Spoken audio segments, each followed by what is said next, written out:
Who are you and what do you do? I'm Sullivan, and I just got fourth place at the Pittsboro, North Carolina Regional. I played Brandon. I think it's the best deck in the format. I think it is better than Cool 2 by quite a mile. As for the deck list, I ended up playing two copies of Fallen the White, one OG Alvaz. I think it was. I did actually consider playing three Fallen the White, but I think that the interaction of the deck is mostly focused on the Alvaz, so it was a decision. It's not like Trick-or-Treat where you could play this. For the white women, I played one copy of Ecclesia, one Guiding Clone of the Virtuous, and two Blazing Cartesia. I decided not to play the Dogmatica Ecclesia because I think as a summoning target off Grand Ginwall, it's good, but it feels like kind of a brick in hand and it doesn't really work well with the Deer Servant as much as I thought it would in testing. The best normal summon in the deck, Aluber the Jester of Despia, adds any branded card as well. A lot of people forget the Graveyard effect, but it came up a lot. It came up actually in my final game against my Cool Tune opponent, where they swung over a Mirror Jade, and I was able to Aluber effect and get the back-to-back on field. So that my plays I could actually play during main phase 2, fuse off the rest of the board using the Graveyard effect of my Rim. For the monsters that mentioned Fall of Albaz, but like Guardians, we played one Golden Sword Soul, one Mercurier, one Tri-Brigade Spirit Spit, and one Albion the Shroud Dragon. I think the only one of these that's really countable is Albion. I really like the Golden Sword Soul. Cleaned up lines through with Omega, way better than anything else.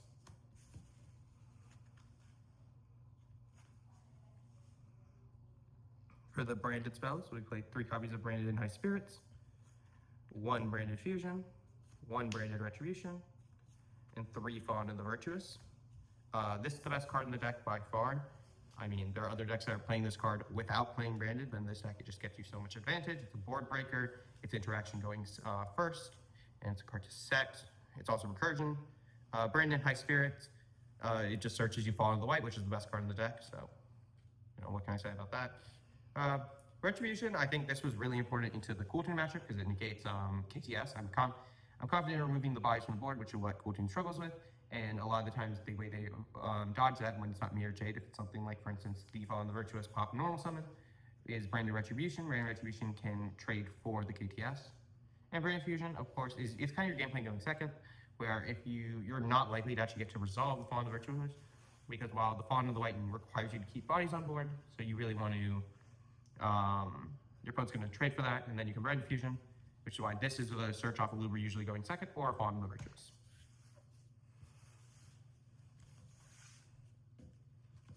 I did end up playing one Gold Sark for the Mercurier, just because it banishes to get Fall into the White, and it doesn't use your Branded High Spirit search, so then you can use your Branded High Spirit search for something like a Quem or a Cartesia if you get negated or stopped at some point. I played three Nadir Servant. I think that this card is really, really good. I think that I cannot believe there are people who don't play this card. I think it searches Fall into the White. Fall into the White's the best card in the deck. It extra deck blocks you, but I mean, it's really good. Same reason as I'm not playing Branded Opening here, because I think Branded Opening is bad. I think if you are going to get locked from the extra deck into fusions, you might as well just fully lock yourself from the extra deck and have a better board plan into your start opening. As for our non-engine, I played three copies of Ash because it negates Fua. Three copies of Fua because it's really good into one, the rogue decks I expected to play against. It's decent into KT, it's decent into Doomsday, and it's good into Branded. I think obviously all those decks have decent half boards into Fua, but thing to do. But Despia Magnemite and Talents. Talents because I think that going first or going second, this card has so much value. Mag because especially going second, it lets you search the Fawn of the White. Otherwise, you get to search the Fawn of the White for follow-up and its interaction. Also, it's really good against Branded. So in the Branded Mirror match, the Albion or some effect when during the end phase, of course, has value. And if you're able to find a situation where you can banish the Fallen of Albaz, it becomes much more difficult to actually get it back, because then you're going to have to hard fuse them their own board away into a Dragon that devours the Dogma. I played three Forbidden Droplet. I think this is probably the card that was the most cuttable. I considered maybe playing something like Drolls and maybe playing like two Drolls and a Called By in these spots. But I think this card was really good. It felt good to break boards. A lot of times I kind of just use it as like a going second imperm, but what can you do? And then I played three copies of Super Poly. I think it's the best card in this deck. The Super Poly is already really strong for it. This is the best deck again to use a Super Poly. I will say I did get Super Poly, my own board got Super Poly a lot, but I think I drew this card way less than I wish I did. I only think I drew it playing like 3 rounds, and then my final, or no, I drew it 4 times actually. But, you know. As for the extra deck, played a fairly standard extra deck list, although there were some cards I decided to play. I played 2 copies of Albion, 2 Dragon that Devours the Dogma, 2 Grand Ginwall. I think all of these are necessary to play. I really think you should be playing 2 of this. You can theoretically play 1 Grand Ginwall, but I think that the cycle comes up so much because you usually send 1 of these off Branded High Spirits, so then you need the other one. I played 1 Titaniclad, 1 Rimrum, 1 Lubellion, and 1 Mirror Jade. I think this was like the best I've ever seen Rimrum perform. Rimrum felt so good. It's probably the strongest Outbats fusion, like at least the one that comes up the most out of these 3 or these 4. As for the synchros, I ended up playing 1 Despia and Lilith as my target for Grand Ginwall. I think Despia and Quadratus is okay because obviously you can summon if you're locked by Fallen of the White, but most times if you're locked by Fallen of the White and it's your turn and you're using Grand Ginwall, you're usually not summoning. You don't want to summon Quadratus, you would rather summon a copy of Quem from the main deck and extend. So, you know, but I think during your poster, Despia and Lilith, and also make sure Nadir Servant line stronger. 1 Omega for the hand rip as well for the recycling, and 1 Ecclesia because it's the best synchro in the deck. And then my super poly targets were 1 Guru and 1 Muddragon, although sometimes I'd send Guru off Grand Ginwall.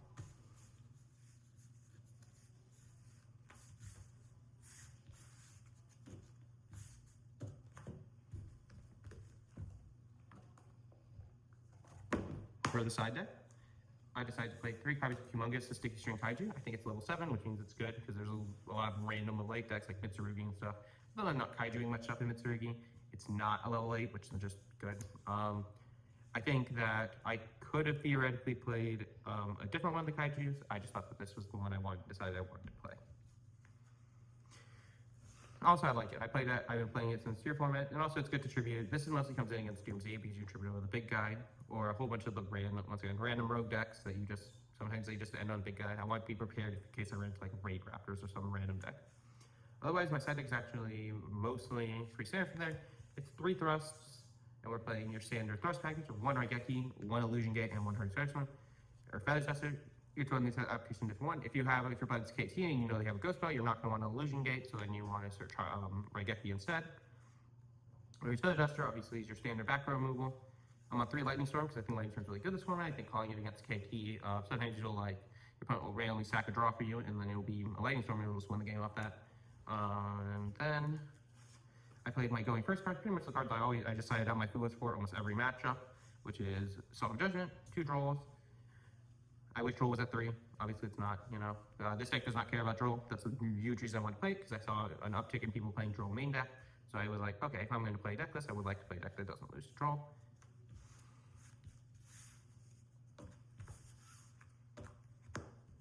I'm going to show up a basic combo real quick, which is just going to be, I mean, there are multiple ways to get this, but Fall on the White plus any level 4. I'm just going to use Fua in this example. Pretty much it's the combo I would do all the time, whether it be you open Fall on the White, or you like Gold Sarcophagus for it, or you bring in High Spirits for it. Activate Fall on the White in hand, you're going to send for cost your Dragon that Devours the Dogma. The reason you send Dragon that Devours the Dogma and not the Albion is because Dragon that Devours Dogma will get you search during the end phase your Fall on the Virtuous, and it's a quick play you can immediately pop something on your opponent's board if you get Harmonia and you can't get to the Void board. Follow the White Dragon effect. Summon your Ecclesia, and then activate your Ecclesia to summon a Sword Soul or a Fallen of Alvarez from the deck. That's where you get your Golden Sword Soul. Synchro summon into Ecclesia the Dark Dragon. I had an opponent during the final round of my tournament actually read the Golden Sword Soul. We were X1, and he said, yeah, I've never seen a brand player play this, which was surprising to me. Effective Ecclesia, of course.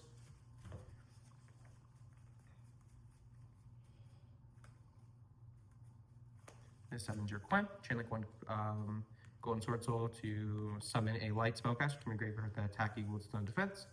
Chainlink 2 Quem, of course, to send. You're just going to send your Cartesia, especially your Cartesia, because Golden Sword Soul does not target.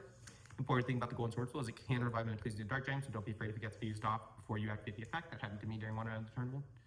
Now here, if you don't have a monster in hand to summon, you will just activate the Cartesia effect and fuse these two. Now if you have a monster to summon, you're going to normally go level 4.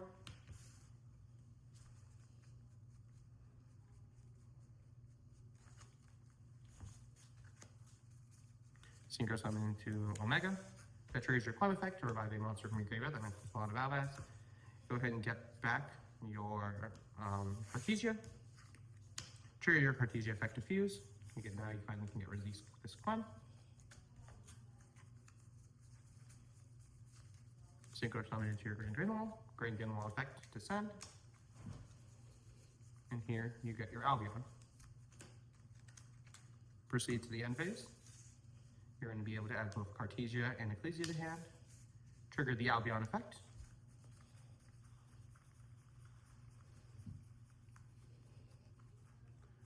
Set your Fallen and the Virtuous, and trigger the Dragon that Devours the Dogma effect to search on Courier. And of course, Ecclesia returns to your field. And then during your opponent's standby phase, you're going to put back the Golden Source into grave, and then you're going to have it to summon back your Clem when either your Omega, your Ecclesia, or your Green Animal uses their effects. One last thing I want to show off is going to be why I'm playing the Deer Servant. I think and why Despia and Lula is even in the deck. I think if Despia and Lula didn't have its graveyard effect, I probably would play Quadrigas. I think Quadrigas is better in that context, but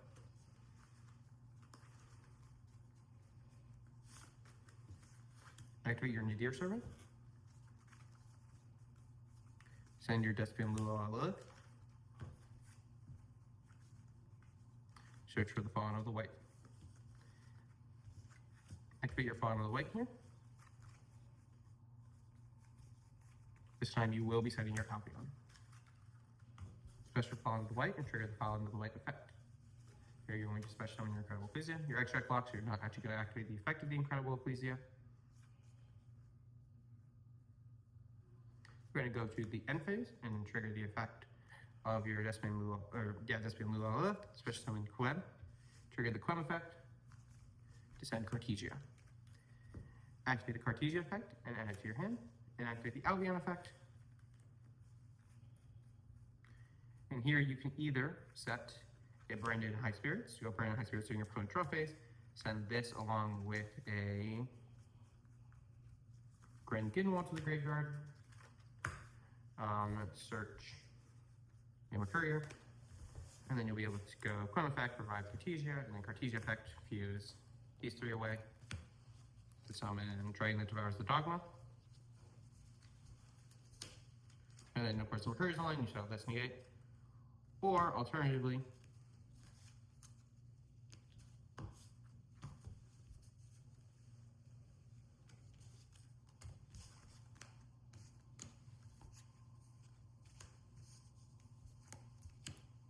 you can instead of the Branded Dragon, you can instead set a Fallen of the Virtuous. And then choose to either add back Cartesia to hand if you want it to be something that you can, I can Incredible Ecclesia into Albaz first, or you can choose to keep it engraved if you would rather be more safe with the Clam. But your Fallen of the Virtuous is online, both effects, either steal or summon. Alright, well, thank you. Hopefully I can go to more regionals in the future. This was my first one ever, so I'm happy with 4th place, but I want to win one at one point.